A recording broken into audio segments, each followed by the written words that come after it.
It's time to eat. What are you hungry for? Sit down and get ready to consume an abundance of fantasy football knowledge from Ross Tucker and Joe Dolan. Feed me now. I'm starving. On the Fantasy Feast Eatin' Podcast. And let's eat, baby. This is the Fantasy Feast Eatin' Podcast presented by DraftKings, the place to play DFS every weekend. And they always have so many ridiculous deals out there for you guys. I'm Ross Tucker, former NFL offensive lineman, 5 teams, 7 years. I got to be honest with you, I am still basking in the glow of 2 things. Number one, how well we did betting on the Even Money podcast last week. I was up 9 units, Steve up 10 units. Such a good feeling. And today's Ross Tucker football podcast with Ryan Paganetti, the Eagles game management coach under Doug Peterson. So many really interesting points that he made. It was a fantastic, enlightening interview that, quite frankly, everybody should check out. I'm at Ross Tucker NFL on social. All of the shows can be found at Ross Tucker Pod. We do have an awesome YouTube page, youtube.com/Ross Tucker NFL, where you can watch these shows and see my big head fill up almost the entire monitor. Or you can go ahead and watch the highlight clips of the other shows. Let's say you're not a betting person, you're not a college person. Just check out the highlight clips of the other shows. That's what I think is the 2 or 3 best 30-second clips of them. It's like high school. It's like Cliff Notes. Thank goodness for that guy. What the best author ever, Cliff Notes. He is the star of the show, though. He never read Cliff Notes. He's a good boy. His mom listened. She'd be upset if she ever thought Joseph listened or read Cliff Notes. You can check him out on social at FG_Dolan. His mom probably loves, I call him the fantasy gangsta, at FG_Dolan. He now is the owner. Check the name tag of fantasypoints.com. Use the code 21Feast. His energy is infectious. His passion is contagious. His jokes are sometimes hilarious. Hello, Joe. Hi, Ross. That was a hell of an intro. Incredible. Thank you like very that? much. You like yeah. that? My mom's an English teacher or retired, so she would be upset if I didn't read the book. But, things happen. Let me just give a piece of advice to the high schoolers out there. If you're ever assigned to read Silas Marner, get the Cliff's Notes. Dude, no joke, Joe. Yeah. One time, this is senior year, AP English. I got like a 94 or maybe 95 on a test for a book I had not read one word of. I had just read the Cliff Notes. One of my best friends got like an 88 or a 90, and he read the whole book. What was the book? Oh, dude, no recollection. Oh. But when I could try to text him, but when she passed out the tests, and I looked at it, he looked at his. I showed him mine. He audibly said, "Oh my gosh!" and the like really loud to the point where the teacher had to be like, "Scott, are you okay?" We called him Sofa. Good football player, by the way. Went to Penn State. Was ROTC. He's like a hand surgeon now or something. Anyway, she said, "What?" And it didn't matter. I think I was already going to Princeton or whatever, so it didn't really matter at that point. He was like, "Ross only read the Cliff Notes and did better than me on the test." Well, she can't come back and change the grade, I guess. No, she looked at me, and I just kind of shrugged like, which was a really dumb thing, because then after that, she would try to make it so that there were like non-Cliff Notes questions, on the test, which bothered me. You ruined it for everybody else, Ross. Anyway, that's why people listen to the Fantasy Feast podcast, because Joe is like the Cliff Notes version of getting prepped for your lineup, whether it's season long or DFS. Joe has the notes. Joe has the info. Joe has the answers to the test.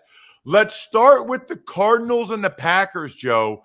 Thursday night. Of course, everybody knows we do 2 episodes every week of this show. Thursday night during the season, we've got wide receiver issues, Joe. for the Packers. Both Allen Lazard, Davante Adams, both on the COVID list. What does it mean? Who are we firing up? What changes are we making? Help us. Well, let's call like it is right now. Lazard will not play because he is reportedly unvaccinated and the protocols are different for him, even though he hasn't, to our knowledge, tested positive. He's a close contact. And because he's unvaccinated, the protocols are different. He will not play. Davante Adams has an outside shot of playing. He's got to get a couple of negative tests in. But for right now, let's assume he will not. So there's a couple of things here. Number one, will Marquez Valdez-Scantling come off the IR with the hamstring injury? That's a possibility. Number two, if he doesn't, my question here that I'm asking myself just kind of internally, and now I guess I'll ask it externally. Does Aaron Rodgers just say, all right, Randall, let's dial it back 7 years?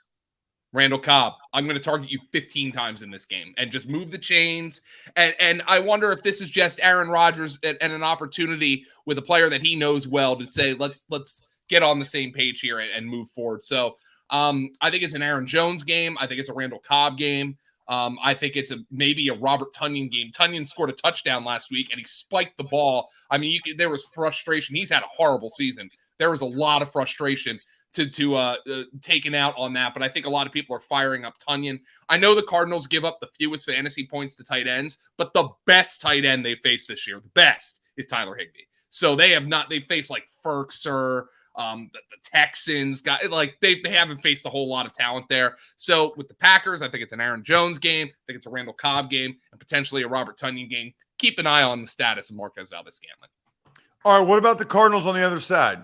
Speaking of wide receiver issues, Davante Adams hasn't practiced this week with a hamstring. And, that's a guy who never practices. So you don't – I don't want this to be a cry wolf situation, but, he's a guy who doesn't practice, but it's not like he's going to practice if he's hurt. So that's something that has to be monitored. This is a short week. And then, you have A.J. Green and Christian Kirk now. They're hard to project, but if Davante Adams is out or limited, I think you certainly can fire them up against a banged-up Packers secondary. Zach Ertz ran more routes than Rondale Moore last week, so Zach Ertz is on the tight end one radar. James Conner, if you play him in the backfield, you're certainly counting on a touchdown. Chase Edmonds was back, and in his normal role last week, despite the runaway victory, he handled 18 carries. Chase Edmonds is somebody who can now be back in your lineup as an RB2. He came off the injury report with the shoulder injury. Chase Edmonds is back and seemingly healthy. Let's get to the Bengals and the Jets. I mean, the Bengals are just a loaded fantasy football team. The Jets, I guess Mike White is starting. I mean, are there any Jets that any human being should have in their lineup this week? Well, let's start with the Jets because Mike White came in and he checked the ball down a ton. Now, that game was a blowout against the Patriots. And you have a cold quarterback coming in and the game's a blowout, not of no fault of Mike White. And he's checking the ball down to Michael Carter, who had 9 targets, and Ty Johnson, who had 7 targets. If there's a Jet I feel good about, and good is a relative term, it's Michael Carter, who had 8 for 67 receiving in that game. I can fire him up as an RB2. If you're playing a receiver here, Corey Davis and Jamison Crowder each had 6 targets. I mean, have at you. Have fun with that. Flipping on over to the other side to the Bengals. Ross, what do we like when I'm analyzing a team? What was one of the traits I like about a team? Narrow. The Bengals are as narrow as the stripes on their helmets. They are awesome. Joe Burrow throws 38 passes. He throws for 416 yards against Baltimore. He targeted 5 receivers. That's it. Jamar Chase, T. Higgins, Uzomah. As a matter of fact, Uzomah, he's putting a pronunciation for his name up this week. I'm trying to make sure I'm saying this right. Uzomah. Okay. Uzomah. Not Zoe. It's Uzomah. And then Samaje Perine actually got a target. No targets for Joe Mixon, who still looks good to me. But he didn't get targets. And you know what? Sometimes why would a team get targets? Why would Joe Mixon get targets when Jamar Chase is running wide ass open all the time? T. Higgins, I wonder if he's due for a big game. 15 targets last week. He caught just 7 of them, but he was targeted 15 times. I wonder if he's due for a big game. I love the Bengals. The guy you're making a decision on every week when it comes to the Bengals is Tyler Boyd, who just hasn't, with the ascension of Chase and the return of Higgins to the lineup and Mixon looking good, Tyler Boyd's been kind of on the outs here for a little bit. He's still kind of a wide receiver 3 because of the target volume, but obviously you're playing Chase, you're playing Higgins, you're playing Mixon. I think it's a great week for Joe Burrow. Cincinnati should win this one going away based on how talented this team is. Speaking of talent, whether you're talented down there or not, you need to go to manscaped.com. I resent that remark, Ross. What's that? I resent that remark. I wasn't talking to you. I wasn't talking about you. I'm talking to the people watching or listening. Listen, here's all I know. The more you trim, the more talented you look. It's really that simple. All you have to do is use the code FEAST20 to get 20% off and free shipping with the code FEAST20 at manscaped.com. That's 20% off with free shipping at manscaped.com and use code FEAST20. Stiff arm your pubes out of the playoffs this year with Manscaped. I am convinced that they put the word pubes in there because it automatically catches your attention, right? Like, even if you're like, oh, Ross is talking about Manscaped, it's a commercial, you're just not used to hearing pubes on a podcast. Like, you're not used to hearing it. So it's like, what? Wait, what? What did you just say? No. It's actually genius by Manscaped, as is their whole incredible package that you can get from them. I mean, the Performance Package 4.0, the boxers, the travel bag, Feast20, manscaped.com. Let's talk Titans and Colts, Joe. All right, let's do it. Titans. Well, the good news for the Titans is A.J. Brown is back, and they needed something in that passing game because Julio Jones just doesn't look right.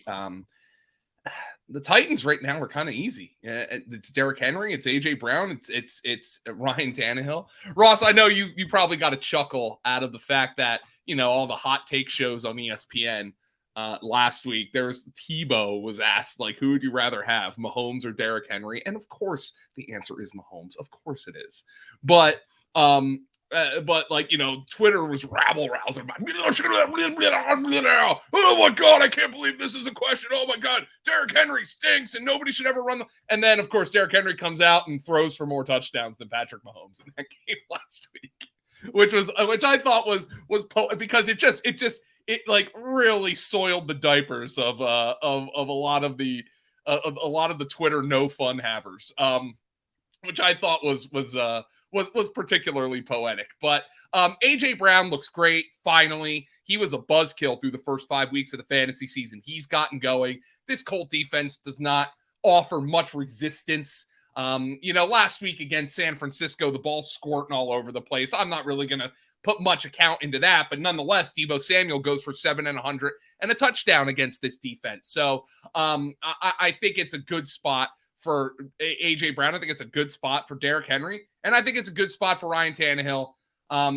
If I'm playing Julio, who's not 100%, the good news is that he seemed to get through that game okay. But he's just not 100% right now, and he's more of a wide receiver 3-4 than anything else. What about for the Colts on offense? Wentz is playing pretty well, Joe. Yeah, but it's not a high volume offense. That's the issue. Now, look, last week, San Francisco, that game was a monsoon. All right, let's pump the brakes. But, you know, Michael Pittman scores the touchdown at the end of the game. And obviously, it was not a well-thrown ball in the rain. Pittman just goes up and gets it, though. The corner, I think it was Drake Kirkpatrick, made an awful play on the ball. Like, I mean, just slipping and sliding. But I think the Colts had the right plan of attack. You know, this is hard on the defense when the conditions are this bad and we're throwing the ball down the field. And they got some PIs and they got some completions. But Wentz said after the game about Pittman, he's like, look, I can trust him to go up and make a play when things aren't perfect. And, you know, say all you want about Wentz last year in Philly. He was awful.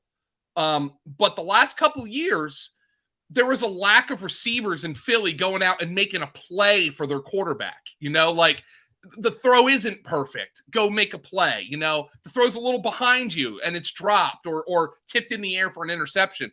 And I think Wentz has something in Pittman that he didn't have the last couple of years in Philly. So I think that's going to be a guy he's going to continue to trust. I am sick of Nyheim Hines and Marlon Mack. But John, I have to think Jonathan Taylor has proven over the last couple weeks to the Colts that he's the straw that stirs the drink for them.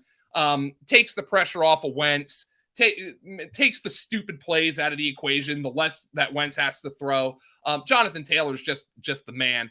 Tennessee got after Patrick Mahomes last week, but this was a defense that wasn't playing well up until then, and I have to wonder how much more that reflects on the Chiefs than it does the Titan defense. We've got the Rams and the Texans, and man, speaking of teams that are narrow and teams that are racking up the points, our guy Cooper Kupp had the DraftKings Performance of the Week last week, presented by Bacardi Spiced Rum.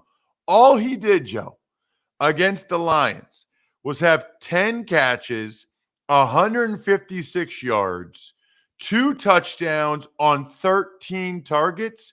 That was 40.6 fantasy points.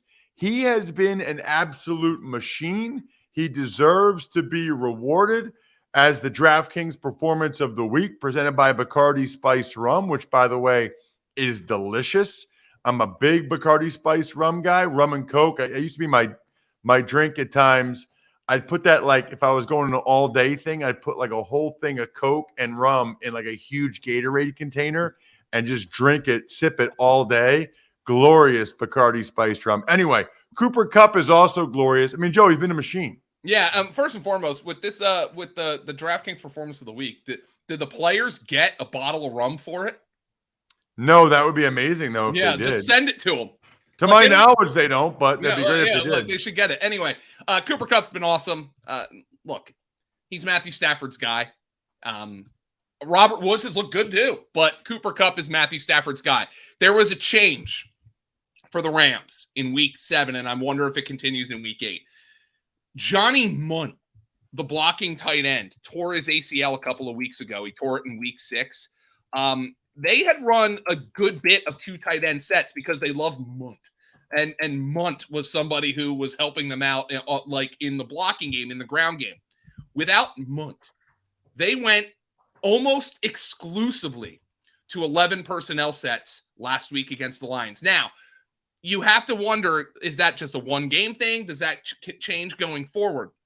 But in the 11 personnel, it was over 90% of the snaps for 3 guys: Kupp, Robert Woods, and Van Jefferson. So you had 3 wide receivers playing at a massive clip in that game. So there was not much rotation. Deshaun Jackson barely played. Interested to see if that goes forward, because if it does, Van Jefferson will have consistent fantasy value. He was rotating a little bit with Woods early in the year. That kind of pulled back. Woods has been dominating Van Jefferson in terms of routes and snaps since, but those 3 guys all played basically the entire game last week. So they're all fantasy viable against the Houston Texans. Again, the Rams, the Lions came out feisty last week, and the Rams did not have the projected positive game script that I thought they were going to have, which kind of hurt Darrell Henderson. Here is another chance for Darrell Henderson to get back on the wagon here and start going. I think Darrell Henderson has a big game this week. And for DFS purposes, he was the most rostered running back, I think, in some FanDuel contests. I think he might be a little bit less popular this week, even though of the spread, because he burned people last week. I'm getting back on the Hendo train this week. Ooh, the Endo train. All right. What about for Houston? Is there anything to talk about there? Well, if Tyrod Taylor plays, there's at least some life. This is a stat. This was from Chris Towers of CBS. I don't want to take credit for it because he tweeted it out. And here's the stat. The Texans scored 5 offensive touchdowns in 1.5 games with Tyrod Taylor at quarterback. So 5 in 1.5 games. Now, I know they played Jacksonville in week 1, but that's beyond the point. They've scored 4 offensive touchdowns in 5.5 games with Davis Mills, okay? For a bad team, you normally just stick with the young guy. But Davis Mills is a project right now. If Tyrod Taylor's back, this offense is going to at least have some sort of life. But here, just to show you how futile Davis Mills' Texan offense has been. Again, there's not a lot of talent, but in 5 games with Mills as starter, Texan skill position players have combined for 8 performances of 10 or more fantasy points. One of those guys is no longer on the team in Anthony Miller. So of guys still on the team, there were 7 of those. 2 in 5 games from Brandon Cooks, 2 in 5 games from David Johnson, and then it was Chris Moore, Chris Conley, and Mark Ingram each had 1 apiece. I mean, just a completely futile offense. If there's a guy you're playing here from even if Tyrod plays, if there's a guy you're playing here, it's Brandon Cooks. I mean, but Tyrod helps that. Maybe things change if Tyrod plays. But right now, the Texans, everybody knows that this is a fantasy wasteland. Steelers at the Browns. Steelers off the bye, and we saw the Browns without a bunch of their dudes. It was D'Ernest Johnson time. Yeah, D'Ernest Johnson looked really good, but it looks like Nick Chubb's going to play this week. So I will see if D'Ernest Johnson gets in a rotation like Kareem Hunt. Johnson looked great, but I feel like they are going to have to, because this receiving corps is so banged up. Donovan Peoples-Jones, who we talked about on last week's podcast as a fill-in guy, he gets hurt in pregame warmups basically after lineup lock. So a lot of people, including me, had to eat a 0 on Donovan Peoples-Jones. He's probably not going to play. Odell Beckham is not healthy. So I think Jarvis Landry is a very important player for this Browns team going forward. I consider him a wide receiver 3. Whether it's Case Keenum or Baker Mayfield out there, I think Landry is a very important player. Now, he was a guy who was in and out of the lineup getting dinged up. So right now, this is a Browns team that is in a world of hurt. I think D'Ernest Johnson might be a flex play, but I think Nick Chubb is going to get the ball a ton this week against the Pittsburgh Steelers. I love it. I love Chubb. What about the Steelers on offense? They're starting to become more of a narrow fantasy team with Juju Smith-Schuster out for the year. By the way, in their last game, the Steelers played the Seahawks on Sunday Night Football. James Washington got some run, but the guy who was predominantly their slot receiver was Ray McLeod. But he only had 2 targets, not necessarily a fantasy option, but I just want to throw that out there. Najee Harris is obviously only DeAndre Swift has more catches among running backs, and he's played 1 more game than Najee Harris. So obviously you're playing Najee Harris. Ben Roethlisberger says he's feeling good coming off the bye. You guys know he's not a fantasy option. Like he's just, he has no rushing upside. The arm strength is not there, but I started to think he looked a little bit more functional the last couple weeks, and that's good. And he has a week of rest.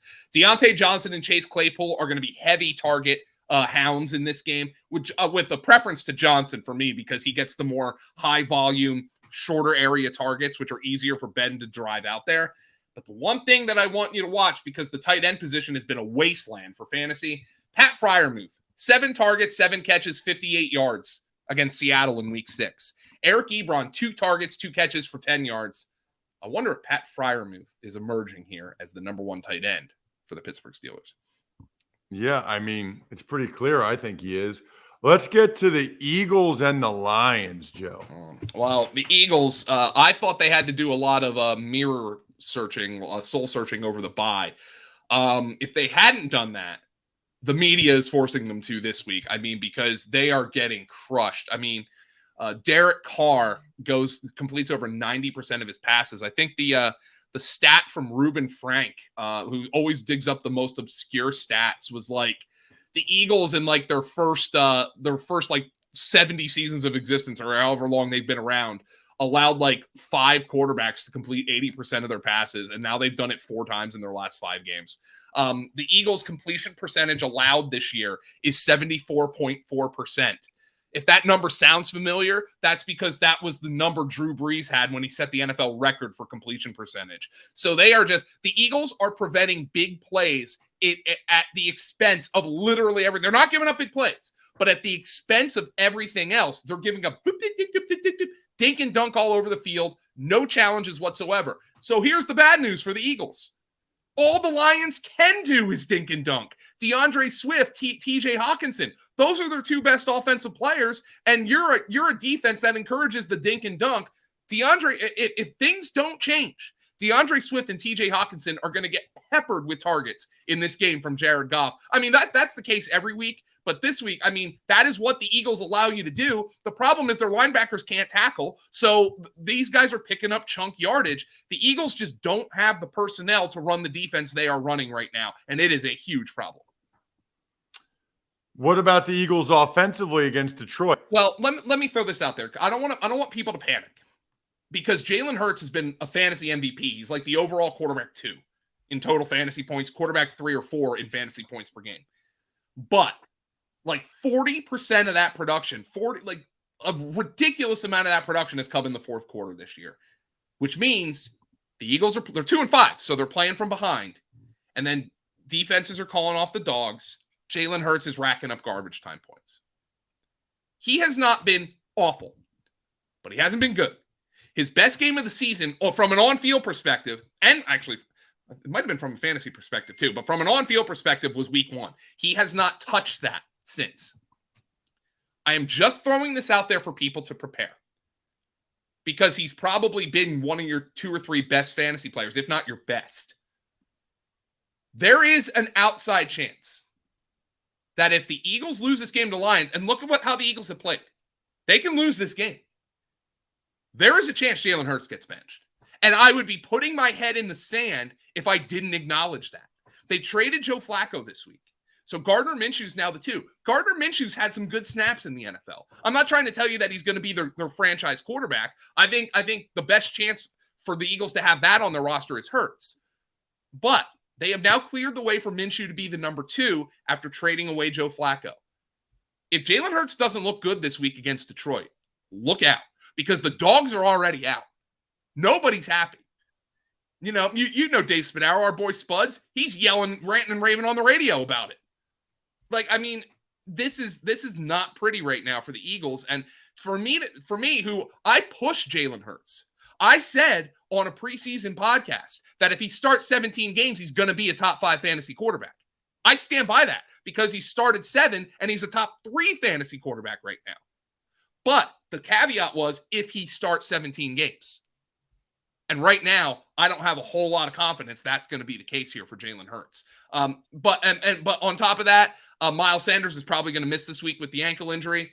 Kenny Gainwell is the guy I prefer, but Boston Scott was their guy inside the goal line. So I think both of those guys are on the flex radar this week. But I'm just telling you, Jalen Hurts has been a fantasy MVP thus far.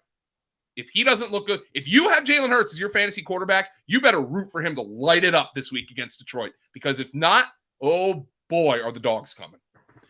Very curious about the Niners and the Bears. While we're recording this, Joe, it looks like Khalil Mack will not play for the Bears in this contest. Well, that's good news for Jimmy Garoppolo. And hopefully the weather's better for Jimmy Garoppolo because that ball was squirting and squirming all over the field for Garoppolo. The Bears are really in limbo here because this is a team that should be a seller. But they have a dead-end coach and a dead-end general manager. Are those guys going to be sellers? Without Khalil Mack. Let's start with the Niners. The Niners really, for me, right now are a 2-man fantasy team. Deebo Samuel and Elijah Mitchell. The doghouse is just filled up for the San Francisco 49ers. I think Trey Sermon's obviously in it. I think Brandon Ayuk is in the doghouse right now. And Kyle Shanahan, Ross, let's put it this way. I think Kyle Shanahan is a really smart guy. I think Kyle Shanahan thinks Kyle Shanahan is a really smart guy. And occasionally I think he gets caught sticking his head between his legs and sniffing his own butt. Like, let's put it that let's call it like it is. But you also have to react to how Kyle Shanahan is using players. And he's not using Trey Sermon and he's not using Brandon Ayuk. For me, the 49ers are a 2-man team, Elijah Mitchell and Deebo Samuel. Okay. That's kind of what I'm looking at right now. Ayuk's doing nothing. What about the Bears? The Bears are a 1-man fantasy team. Khalil Herbert. I mean, Ross, you're an offensive lineman. You've seen the protection for Justin Herbert, but I'm sure you are probably happy with the fact that there has been a revolution in like the analytic community that says sacks are a quarterback stat. Have you watched enough Justin Fields? The guy's pocket presence is less than 0 right now. Yeah, it was a lot easier at Ohio State, although I'll say this. He took a bunch of sacks and stuff against Northwestern, Indiana. Yeah. Yeah. So, I mean, his pocket presence is less than 0. He is playing horrible football. And I think, look, I'm just calling it like it is. You can blame it on Nagy. You can blame it on Pace. You can blame it on Michael Jordan retiring in 1994. I don't care what you want to blame it on. But, like, the fact of the matter is Justin Fields is playing miserable football right now. The receivers here are I just hope Allen Robinson gets traded for his own sake. This is bad. Khalil Herbert's the only bear you can consider. I started Justin Fields last week, and I honestly can't believe I did it. Like, they're going to have to throw, and like, it took them until like the last drive to even get positive fantasy points. I mean, it is horrible right now for the Chicago Bears. Let's keep it moving and get to Carolina and Atlanta. By the way, while we're talking, David Tepper and the Carolina Panthers, it came out that they are not going to trade for Deshaun Watson before the trade deadline. They might have interest in the offseason, but not before the trade deadline, primarily because Deshaun Watson has yet to waive his no-trade clause for Carolina. Yeah. I think it's interesting. A kid from Georgia who went to Clemson is happy to go to the Dolphins, but he doesn't want to go to the Carolina Panthers. I'm not sure. I don't know. I totally understand that. I do know this. Overcoming the odds, rewriting the playbook, delivering under pressure. The MVPs of small business lead their teams to victory all year long. Visa is proud to provide playmakers everywhere with more tools to help grow their business and help them achieve even greater success. Because the more people we can empower, the more we all win. Visa, it's a network working for everyone. What do you got on Carolina and Atlanta, Joe? How about Kyle Pitts? He's a freak, dude. Yeah, he's a tight end in name only. Well, let's honestly ask this question, and I know it got off to a slow start. How many tight ends would you be more confident in starting than Kyle Pitts right now? I'm struggling to come up with more than 2. And those 2 I'm not even sure about because Travis Kelce's dinged up and Mark Andrews, is now playing in an offense that has Hollywood Brown and Rashad Bateman in it. That's about it. George Kittle's hurt. Darren Waller's hurt. Darren Waller's been a disappointment. It's not many. Kyle Pitts might be tight end 1 for me right now. Like it's that good. And Matt Ryan has kind of seen a revitalization. He's throwing the ball down the field. I actually like Matt Ryan a lot as a streaming quarterback option this week. I mean, it's a good matchup. Pitts is getting going. Calvin Ridley, he said he needed a mental break. And, not to project onto Calvin Ridley, but when you look at the fact that Calvin Ridley needed a mental break and Lane Johnson needed a mental break, and you have to understand what these players were going through, in the last year plus to get on the field and play. You're getting a javelin jabbed up your nose every day to play in front of empty stadiums. And, that's kind of, it's been a hard year for all of us, but it was hard for the NFL players too. And you have to wonder how much of that is eating at these players. Calvin Ridley has a lot of target volume, hasn't really come yet. You have to play him. Hopefully he's feeling all right. Mike Davis played 60% of the snaps for the Atlanta Falcons in week 7 and got 4 carries. Cordero Patterson's getting more carries. Cordero Patterson's running a bunch of routes as a wide receiver. Cordero Patterson is like, he and Kyle Pitts are the straws that stir this drink right now. And it's helping Matt Ryan. Russell Gage is back. He's on the wide receiver 3 radar. The Atlanta Falcons all of a sudden look kind of feisty offensively. Kind of a fun team to watch. Arthur Smith seems like he's gotten some things moving here, and Matt Ryan seems to have found the fountain of youth. He's looking pretty good here the last number of weeks, and it has coincided with the emergence of Kyle Pitts. How about Carolina, Joe? Ross, I regret to inform you that Sam Darnold is Sam Darnold. No, you said he stunk, and you're glad he stunk because you're happy that you were right. No, you know what, Ross? I was right, but it's not exactly the hardest thing to predict. Here's the thing. PJ Walker comes in and goes 3 for 14, though. So they're going to go back to Darnold, I presume, which is DJ Moore is the only receiver you can play here. Robbie Anderson over his last 4 games has 38 targets and 101 receiving yards on 38 targets. Ross, there's not like an exact query, I think, unless somebody smarter than me can come up with it, but it's stathead.com, which is like the Pro Football Reference database. I did a couple of queries just to see how many times over a 4-game stretch has somebody had 38 targets and less than 100 receiving, and 101 or fewer receiving yards. And for what I can tell, since targets have been tracked since 1992, 101 receiving yards on 38 targets is the worst 4-game stretch of all time. Nobody has had that few receiving yards on that many targets. Now, there's some who are close, but at the wide receiver position, it's about as bad as it gets for Robbie Anderson. He's droppable at this point. Chuba Hubbard's a guy. He can't catch the ball. He's had some drop issues. He's fine, but he's no Christian McCaffrey. Hubbard's an RB2. DJ Moore's a wide receiver 2, and then ignore the rest of this team. I mean, it is a disaster in Carolina.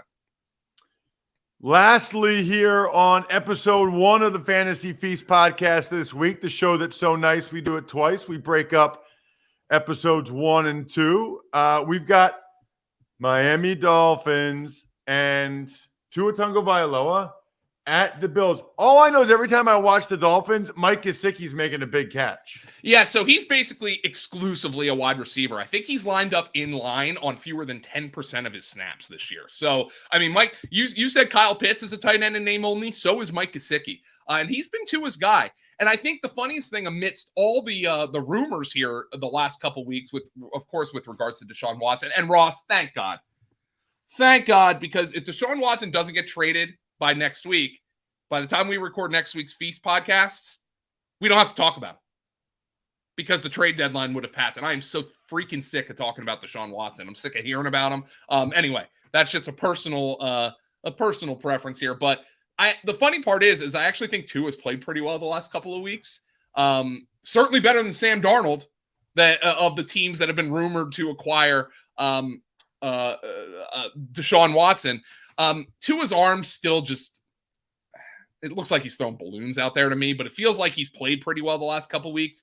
And now for the Dolphins, Mike Gesicki, I think is somebody you play. The problem is with the wide receivers, this is not the Falcon defense that they played in week 7. This is not the Jaguar defense that Tua faced in week 6. This is the Buffalo Bills defense, maybe the best defense in football. I do not expect Tua to have a lot of success in this game. The guys I feel good about playing are Gesicki and Jalen Waddle. Otherwise, good luck with Myles Gaskin. Malcolm Brown's on IR. If you think Myles Gaskin's the guy who's going to emerge here against this defense, I'd probably be looking for another option unless I'm just plugging him in as a flex. All right, what about the Bills on offense, Joe?